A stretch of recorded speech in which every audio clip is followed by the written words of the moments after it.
In the 1970s, a strange visitor walked across a remote pass in the far north of India. Young Englishwoman Diane Perry ventured into the snow-laden peaks of the Himalayan mountains. What was it she was looking for? I believed from a very early age that we were inherently perfect and that we had to come back again and again to realize and attain to our innate perfection. So therefore, my two big questions were, what is perfection? And how do we attain it? And I asked many people, teachers and priests and everybody who I thought might know. They all say, you have to be good, or you have to be good, you have to be kind. And I felt, well, yeah, of course you have to be good and kind, but that's not it. Because, I mean, many people I know are good and kind, but they're not perfect. Perfection is beyond that. That's just a foundation. Diane Perry's search for perfection led her to Tibetan Buddhism. Taking on the name of Tenzin Palmo, she isolated herself in a cave 14,000 feet above sea level. Here, with only the company of wolves and snow leopards, she embarked on a 12-year period of intensive Buddhist meditation. For 8 months of the year during the harsh winters, the cave was entirely cut off from the rest of the world.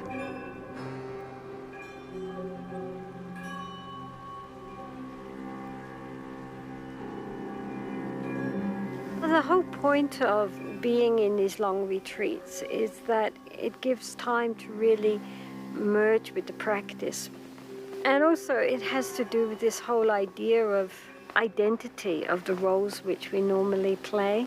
I mean, if one is relating with others, then one is relating within a role, even if it's male or female or, you know, one's profession, mother, daughter, husband, wife, doctors, lawyers, laborers, whatever.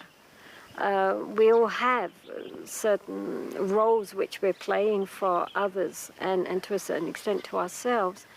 And when one is in solitude, especially when one is looking inside, then it gives a chance for all these various identifications to be peeled away. Because why bother to play roles to oneself? And it gives a chance, the space, for more deep layers of the consciousness to start arising and be identified. Tenzin Palmo is now one of the most learned and influential Tibetan Buddhist nuns in the world. It has been a long and difficult journey for the girl from Bethnal Green. I was born in 1943 during the Second World War in Hertfordshire, but brought up in Bethnal Green in East London. And my father was a fishmonger, and I have an older brother who was 6 years older than myself. My father died when I was 2 years old, and so then my mother took over the fish shop and struggled to bring up my brother and myself. I think I was really quite a typical sort of English girl. I always felt it was a pity. I mean, in a way, being a kind of Church of England Anglo-Saxon in the middle of London in those days was the same as being sort of nothing. And I envied my Jewish friends who had a strong sense of identity and cultural identity, which I think, you know, the average person, at least brought up in London, didn't have. I didn't feel a very deep connection with Jesus. I didn't believe Jesus could save us. Save us from what? Only we can save ourselves. God is inside. It's not something out sitting in the sky pulling the strings. And you have to rediscover your own inner, you know, spark of the divine. So during my adolescence, I was looking into many religions, trying to find a very clear definition and path for regaining our true nature. When I was 18, I read a book on Buddhism and immediately recognized that this is what I had always believed, although I hadn't realized that there actually was a religion which put it so nicely and so clearly. I mean, far better than I had ever formulated it for myself. And then gradually I became interested in Tibetan Buddhism, and so when I was 20, I left for India in order to find a teacher.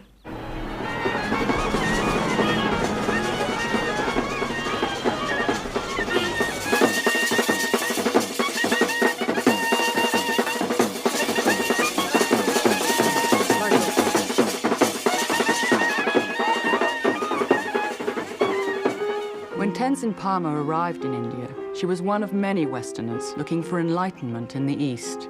She went to stay with another Englishwoman, Frida Bedi, at a school for young lamas in Dalhousie, northern India. The school was awaiting the arrival of an important lama, the 8th Kamtrul Rinpoche, who Tenzin Palmo hoped would take her on as a student. On the last day of June, which was my 21st birthday, the phone rang and Frida Bedi answered it, and then she said to me, well, your best birthday present has just arrived down at the bus station. Come to Rinpoche is here.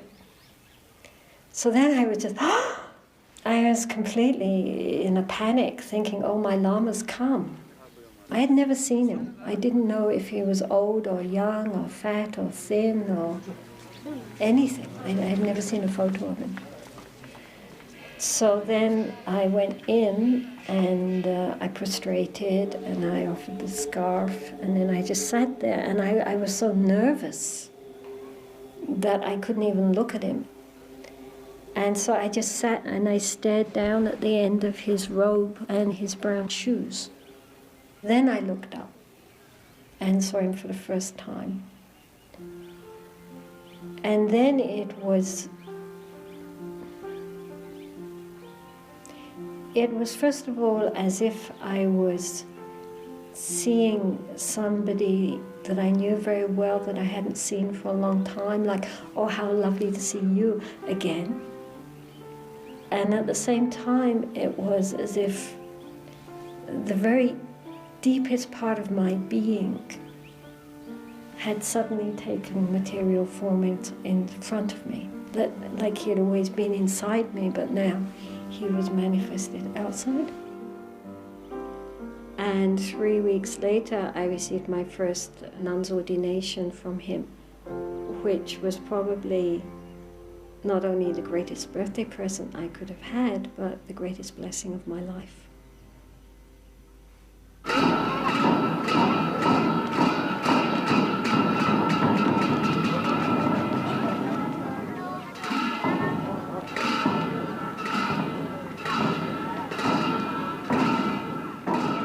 Rinpoche said to me that in previous lives I was able to keep you very close to me, but this time you have taken female form, so it's more difficult. I stayed with him and his community for about 6 years. I was working as his secretary and also teaching English to the young monks. But because those were very early days, they really didn't know what to teach to a Western person. And also being female and the only nun, I didn't belong anywhere. I didn't belong in the lay community. I also didn't belong in the monastery. So although it was wonderful being near to Rinpoche and the other lamas, it was also a time of great loneliness. People ask if I was lonely in the cave, but I wasn't lonely in the cave. I was very lonely when I lived in the community. And also very frustrated because I couldn't really get any solid teachings.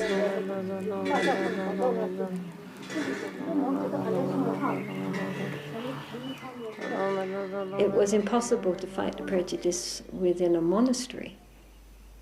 There was no way.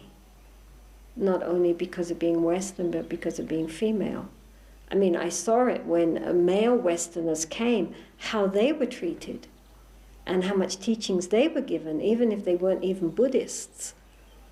what to speak of monks, if they were just scholars or just anybody that turned up. I mean, the lamas automatically, without even questioning it, gave them all sorts of teaching and so much time and so much attention just because they were males.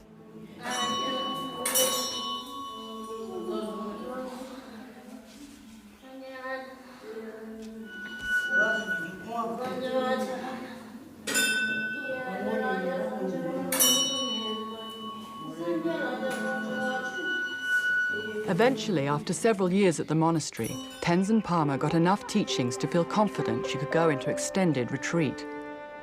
On the advice of her Lama, Kamtrul Rinpoche, she began to look for a suitable place. Eventually I heard that there was this sort of cave up on the mountain about an hour or so away from Togdenma. So one day, a group of us, of monks and nuns, we went up the mountain to have a look. And so then when I saw it, I thought that this would be a very ideal place to stay. So we built it up and made a proper wall and put in doors and windows and then mudded it over on the outside and the inside. And then I moved in.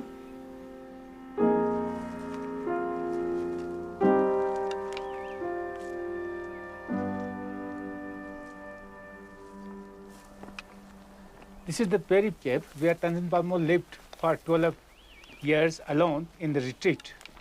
Yeah, here she put a small box, that is meditation box, that is Tibetans called the gomti. In the gomti, you can just sit as in a meditation posture, but you cannot lie down. That she did for 12 years, like Buddha did for 6 years, but she lived for 12 years here in this high mountain cave. So this is the meditation box, and then this was a box which I used as the table, and then these are Tibetan books wrapped in cloth. And this is the window, and this is the stovepipe. And when one was in retreat, then normally the day was divided into 4 sessions, so one got up around 3 and did the first session until 6, and then had breakfast, and then started again around 8 until 11, and then had lunch, and then had a break. I mean, there was always things to do, especially in the winter, a lot of clearing snow and chopping wood and other tasks, and then to start again at 3 for another 3 hours, and then have a tea break, and then again in the evening. There she used to grow some vegetables during summer. And this small area, she grows here turnip, cabbages. That small fence was there to keep the wild animals away. And this is the way where she used to go for fetching water.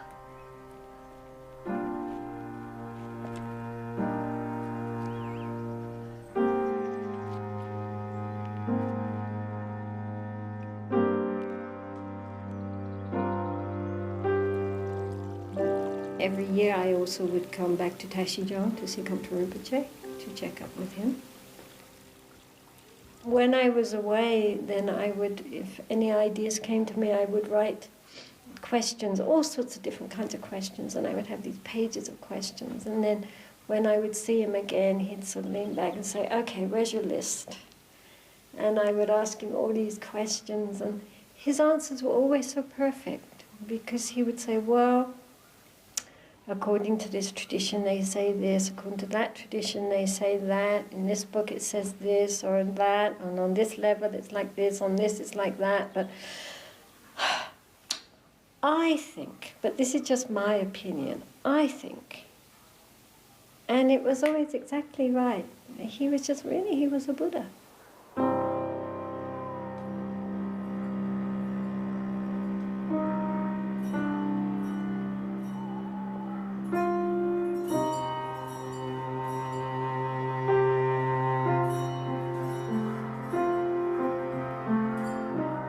Tenzin Palmo's annual visits to her teacher guided her rigorous practice.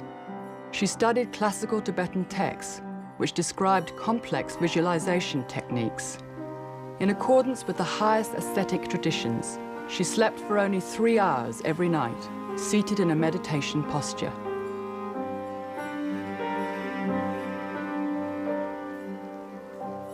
Temperatures dropped to below -30 degrees.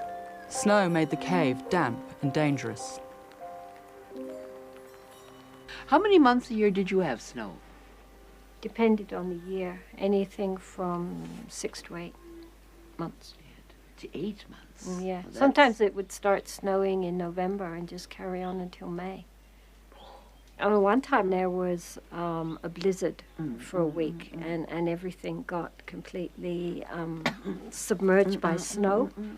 And so when you opened the door, which fortunately opened inwards, there was just this like wall of ice.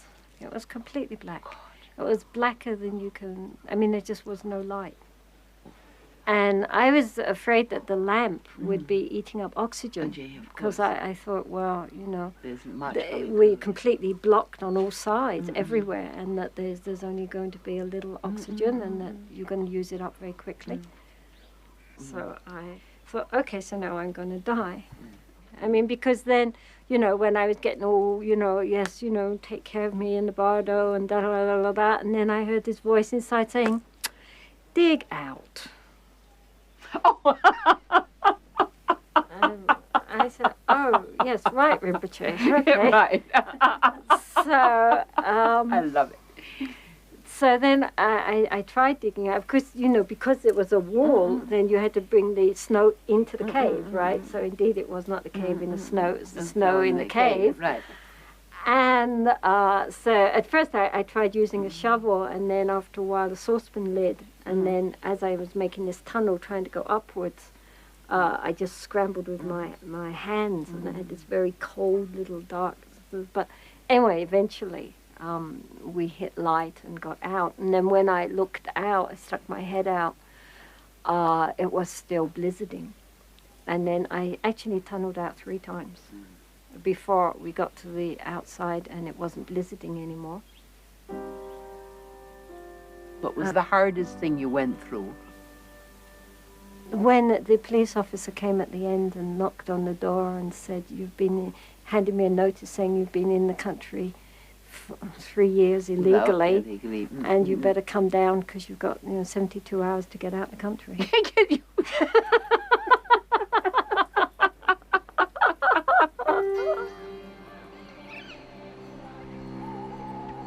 Even hermits are subject to bureaucratic red tape, and Tenzin Palmo was forced to leave her beloved mountains. She decided to travel to Italy. It was some years before she returned to India. Having planned to spend her life in retreat, Tenzin Palmo now questioned what direction she should take. Her own early frustrations as a female practitioner were to influence her choice. When I lived in Lahul, I saw so clearly how, even though many of the younger nuns were so intelligent and bright and devoted, they still had no opportunity for education, no opportunity for study, no opportunity for deeper practices. And this is so throughout all the border regions. While the monks are given opportunities for study and practice, this is denied to the nuns, who mostly end up just being household servants or servants for the monks. There are so many nuns wandering around who have no nunnery, and especially nuns coming from Tibet, because in Tibet the nuns are in the forefront of the freedom movement, and so they're especially disliked by the communists. And so many of them have tried to come into India. Some of them succeed, some of them don't. Many of them are caught at the various borders and then again gang raped and sent back, handed over back to the Chinese to be put in jail. Many nuns who are here have been imprisoned and interrogated and so forth, so they're very inwardly quite traumatized, but very brave. Stop killing! Internet! Stop killing! Internet! Stop killing! Internet! Stop killing! Internet!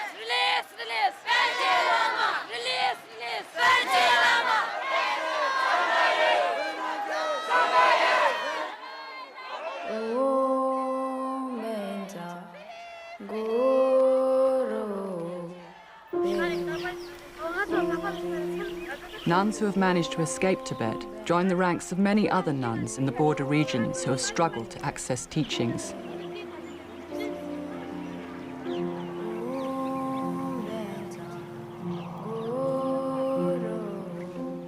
The lack of opportunities for women led Tenzin Palmo to consider the possibility of starting a nunnery.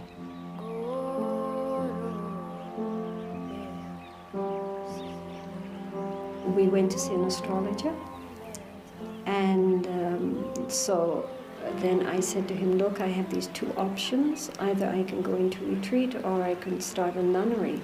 So which should I do? And he looked in the chart, and then he said, well, if you go into retreat, very harmonious, very peaceful, very nice. If you start a nunnery, many problems, many conflicts, many difficulties. But both are good, so you decide. So then I thought, well, obviously, back into retreat. You know? And then I met with a Catholic priest, and I mentioned this to him. And so he said, oh, well, of course you start in a nunnery. He said, what's the use of always being in a peaceful, pleasant situation? We are like rough pieces of wood. And if we're always stroking ourselves with silk and velvet, that's very nice, but it doesn't make us smooth. To become smooth, what we need is sandpaper. So the nunnery is my sandpaper.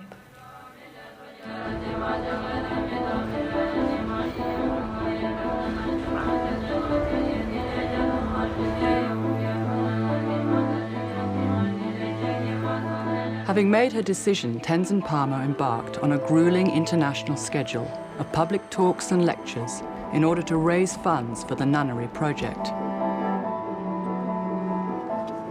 A group of sympathetic volunteers stepped in to help with the logistics. All proceeds goes to DGL nunneries. It's for the development of the nuns. We think having big houses and fancy cars and lots of money is security, but that's totally insecure, especially in our present economy. We think having family and relationships and children is security, but that's not security because people leave, people die. If all our ideas of happiness and security are on the outside, then we are like walking on ice. Tenzin Palmo's talks and the story of her remarkable journey to become a Buddhist nun caught the imagination of people all over the world. She became a Buddhist icon and an international celebrity.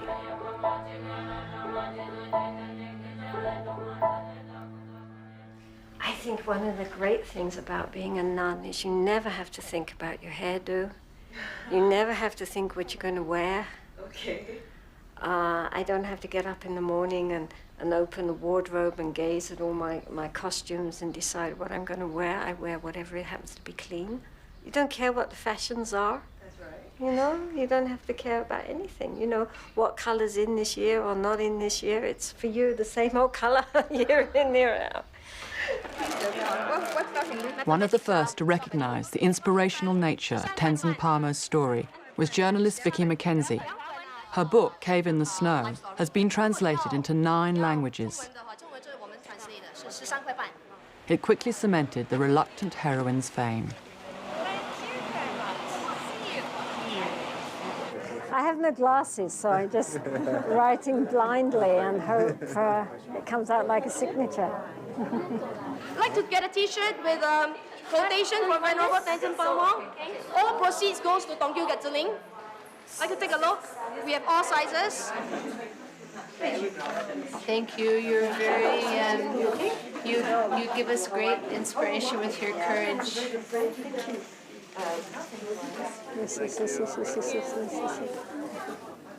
I come seeking wisdom generally and for specific things, and it comes through. I get always a gem or two to take home. I saw her 2 years ago and in Sydney, and there's always a gem or two to take home and really transform my life with. And we are noticing that the nuns really are dedicated and practicing, and we hope that in the future some of them, through their studies and through their practices, can also become teachers of others, because there is a great dearth of female teachers in the Tibetan tradition. So thank you very much. Taiwan is a very unique situation. There is about 3 times the amount of nuns than monks. So you would definitely find that there will be more nuns in service in this conference than monks would be. So right over here, we will stress equality between the monks and nuns in regards of activity and work status. 你看我们在这边工作的都是女众啊。 So you can notice that most of our helpers are all nuns, or all women. But most of the delegates are men. 他是说大部分的参加语者是男众。哦，这样子。对。This is basically a boys' club with the young girls doing all the work. I mean, the young Chinese girls who are working their guts out for everybody, but the big guys are all guys. I wasn't even scheduled to speak. And it's only because they had extra time left over and they probably thought, oh, well, let's stick her in. But, I mean, you know, by rights, my input would have been absolutely nil. In Buddhist tradition, we are told that it's impossible for a female or a woman to attain Buddhahood. Yeah, we have to transform into a male body to become a Buddha. Yeah, it's strongly emphasized. The Buddha himself was very open-minded, but gradually the Sangha, the community, became more misogynic. So the traditional meditation was to look for a monk or a nun, to go and meditate on the body from the top of the head to the soles of the feet, as if you're taking the skin off and you're looking inside at what were traditionally called the 32 parts of the body. You know, the brains, the lungs, the heart, the spleen, the intestines, just seeing it as it is, so as to create this sense of disenchantment towards the body. Some centuries later, the texts by, for example, Nagarjuna or Shantideva, who were great Indian pundits, talk about seeing a female in front of you, and you're peeling the skin away from her and looking at all her bodily parts, or imagining her as a corpse and decomposing and all the worms coming out, etc. Her body is filthy and foul and disgusting. She is an object of contempt. It's no longer the monk. The monk's fine and pure. It's her. And so this attitude, which is in some of the main texts which all Tibetans study, is very there.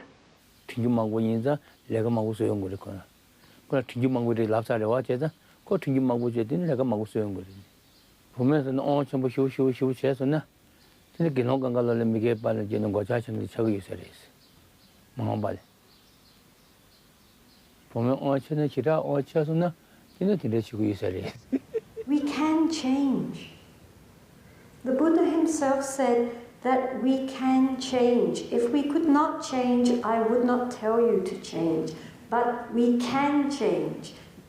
We can turn our anger and our sense of aversion and revenge into understanding and loving kindness and compassion. We can do that. Just now you cuddle me, I feel so warm. Just now I cannot cry, but now I'm so touching that your love to me. I don't know nobody love me in this world, but you do. Thank you very much. Thank you very much. I hope see you next time.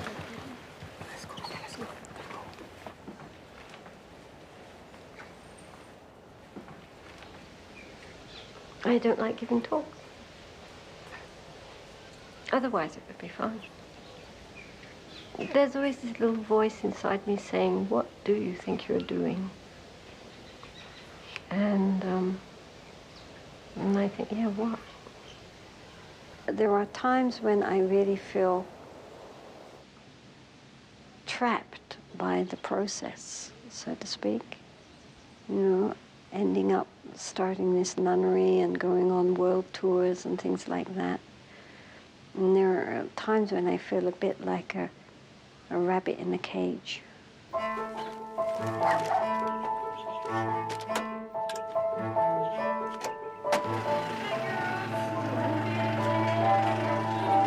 The years of touring have borne fruit.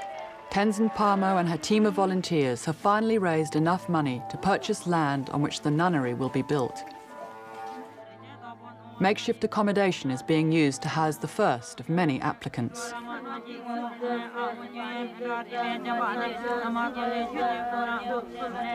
24 young girls have already arrived and been ordained.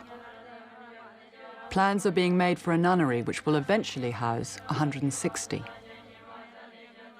An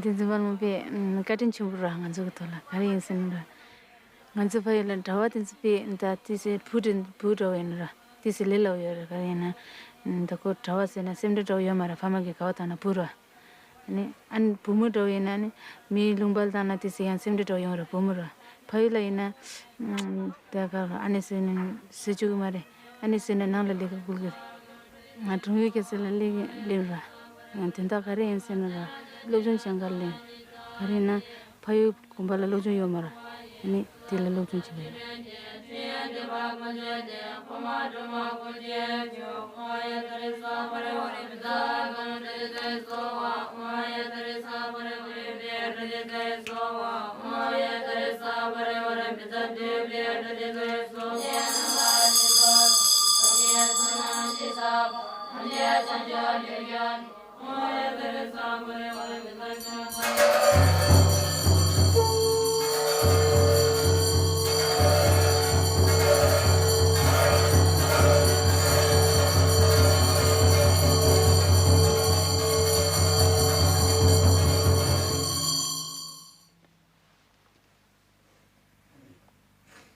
She is by temperament a hermit.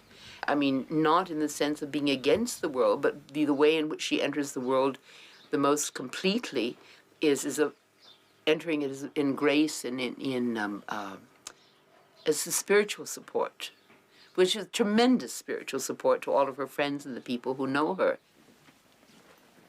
Now, in her expending her time and her energy on an exterior project, one worries about her. It's as though she's spending on a small specific everything that's great in her. And I see it as a tremendous sacrifice of her. Every moment that she doesn't spend in private meditation is a gift and a sacrifice.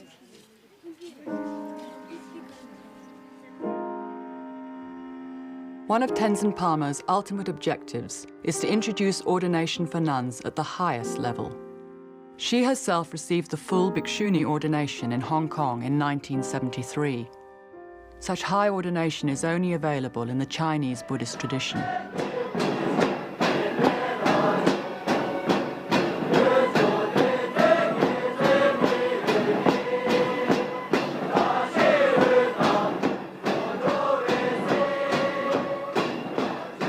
Echoing the experience of women from many faiths, there is continued opposition within Buddhist institutions to the high ordination of women.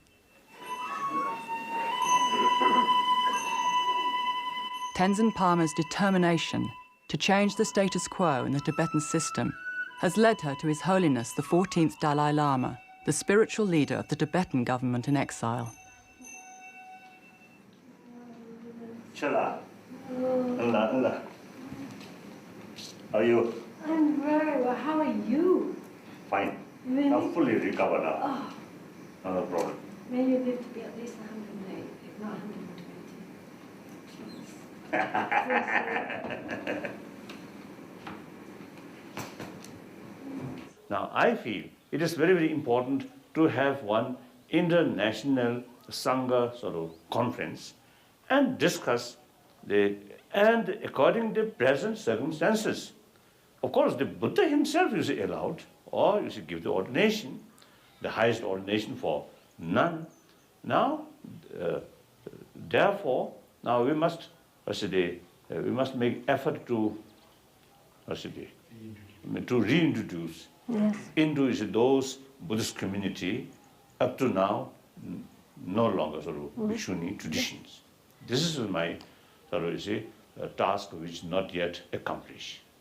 Your Holiness, with all due respect, since I was ordained as a Bhikshuni in 73, we are now nearly in 2003. What progress have we made? We're still talking about it. You know, Your Holiness, getting anyone to agree to anything. You know, there's always going to be objections, and it will never happen. We just have to do it. I'm not Bansadara. I'm not Buddha. If I'm Buddha, I'm Bansadara, then I have the final authority to make new sort of traditions. But this is not the case. I know. We are just I always describe myself as a simple Buddhist monk, right, who are following a Buddhist teaching, and especially according to Nagarjuna's teaching. So Nagarjuna was pretty down on women, I have to say. Yes. And then Shantadeva also. And honestly, Your Holiness, you are not a female. You cannot imagine how much one has had this projection onto oneself and other females. That one is impure, whereas we are immaculate monks, we are not impure. That's true. That's true. That's true. Discourage. Many occasions, say I made very clear sort of the argument or suggestions, but even then sometimes it's difficult to change. I know. Buddhists always talk about impermanence and change, but like everybody else, they don't like to change at all. So I think the best thing, I think one of the positive, way to approach this problem or issue is, I think, like your work. I think this eventually, I think, the real effect will come. It will come. It will come, Your Holiness. It will come. So very good. Just so you remember who we all are. And we hope once our nunnery is built, we're building it now, that you will please come and grace us. Certainly, certainly, certainly. It would be the most wonderful thing for us to happen. So here we go. Henri. Lani, 계속 내리. 광주 가네. 싸우자다. 랑. 가. 중부. 랑. 중부. 랑 그네. 광주. 쉬어. 어디 쉬어. 쉬어. 랑. 가. 잘나.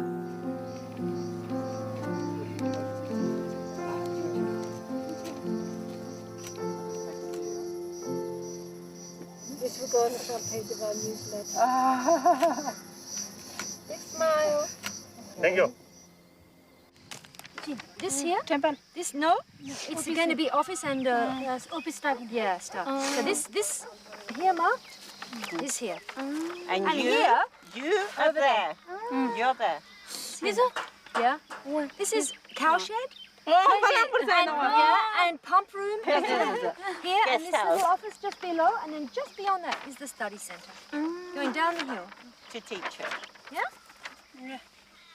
In Tibet, Rinpoche, Kampa Rinpoche had a nunnery, and within this nunnery there were also groups of these females, the Togdenma. They were also very great practitioners by all accounts. However, as far as we know, after the Cultural Revolution, we haven't heard any more about any of them. So Kampa Rinpoche at one time placed a kata around my neck and said that he always prayed that I would restore the lineage of Togdenma. I have always felt that as a kind of inner sacred mission. So what we're trying to do is to get some of our nuns at least to the point where they could at least start to be trained in this particular lineage. Tenzin Palmo's Lama always encouraged her to raise the standard of teaching offered to women and to reinstate the Togdenma lineage before the teachings were completely lost. The 8th Kamtrul Rinpoche died long before she was to embark on her arduous journey. The building of the nunnery honors a vision they shared. One morning, I was with my Dharma sister, Annie Loder. We went along to the monastery, and meantime we met another older American monk, another Australian man, and they said, "We think you haven't heard." And we said, "What?" And they said, Kamtrul Rinpoche is dead. And I mean, I fainted, you know. I mean, it was the last thing in the world that any of us were expecting. He was only 48. Anyway,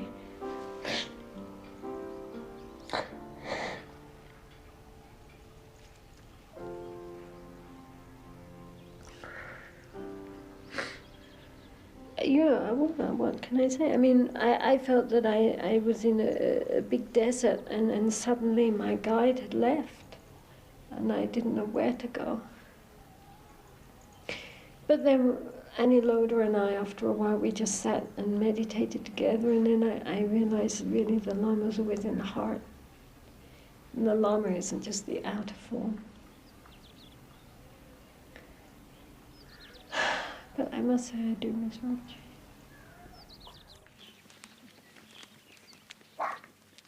In the Buddhist tradition, death is not the end. High Lamas are reborn and recognized as incarnations. Tenzin Palmo's teacher is believed to have been reincarnated as the 9th Kamtrul Rinpoche.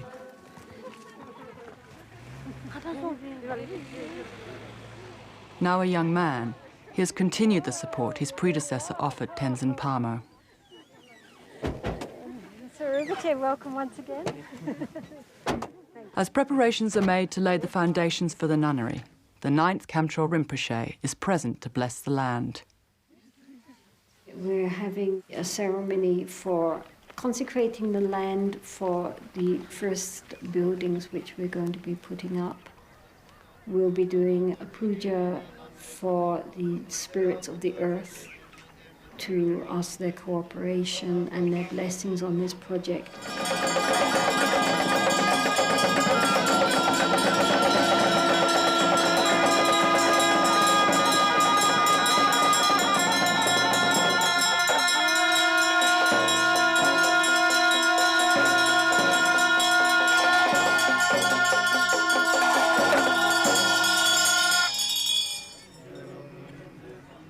It's a very sad reflection that religion and the spiritual path, which should be something which opens us all up to our true human potential for wisdom and compassion, has often been the very vehicle which acts more to prejudice and to suppression.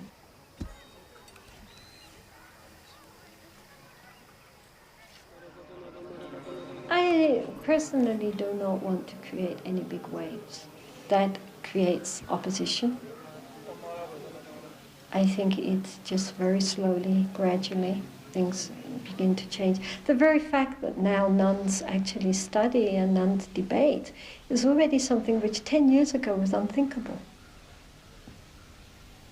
So things are moving. Things are moving, you know, and the thing is to go carefully and slowly and gradually, but just keep going forward.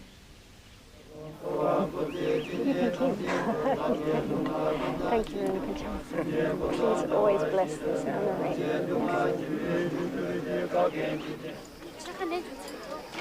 Well, no, you know, we're the hosts, so we have to run around and talk to people. Secondary. Oh. We have your book, you know, we send it out to the prisoners.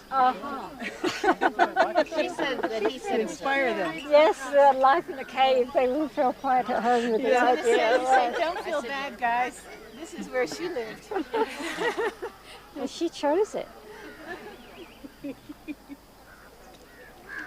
I suppose as the more I get to know her and spend time with her, and I see how she is with people, what she gives to people, how that people who come and listen to her teachings, who come and visit her here, how they go away, each of them goes away with something that they need from her. And I think she has these qualities of being able to help people, and that she can combine her 37 years as a Tibetan Buddhist nun, the most senior nun alive now. There's nobody who's been ordained earlier than her who's still alive. I think only 2 others were. That her life has really crossed a lot of boundaries, and it's covered a lot of history, if you like, about Buddhism in the West, which I think is also a really fascinating thing about her. That she saw it when the Tibetan Buddhists came out of Tibet, and she was there, and she's seen all the changes. She's lived it, she's had the teachings, and yet she can view all of this with a Western perspective.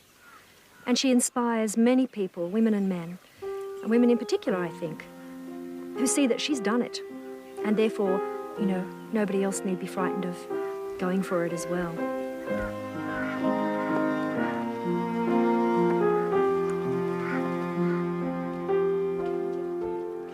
Living in a cave is very different from living in a house. That's very much a shared experience. There's something very immovable about a cave, which is very stabilizing also for one's mind and practice. How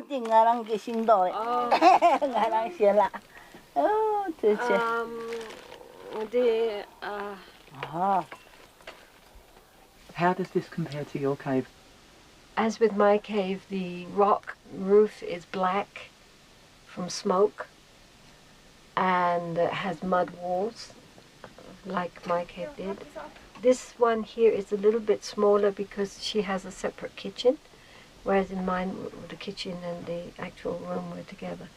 But in many ways it's very similar. How do you feel when you're sitting here again in a meditation box in a cave? I think the best place in the world to be is sitting in a meditation box in a cave. I couldn't think of a nicer place to be.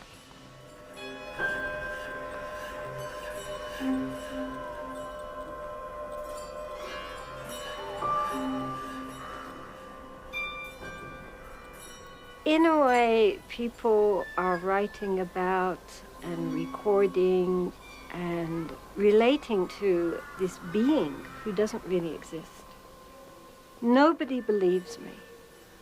But honestly, I just went to live in a cave because I wanted some peace and quiet and space. I just like being alone. For me to be alone is blissful. People always think, oh, what did you get from being in a cave and all this? But I mean, I think all that is totally irrelevant. It's not like that. It's not like you're studying for a PhD and at the end you get your diploma, and all the Buddhas and Bodhisattvas of the 10 directions sort of stand there applauding and saying, well done, oh Bodhisattva named so-and-so. It's not that. I mean, every life, if it's used with any kind of consciousness, is a journey of discovery. And being in a cave was likewise a journey of discovery. It's not that you're arriving anywhere, but you're journeying. The journey itself is the important thing. The spiritual life is an ongoing process. You breathe in and you breathe out. Well, I breathed in by being in retreat, then I breathed out by trying to help to raise the standard for women, the potential for these girls that they can study and practice. And after that, then I need to breathe in again.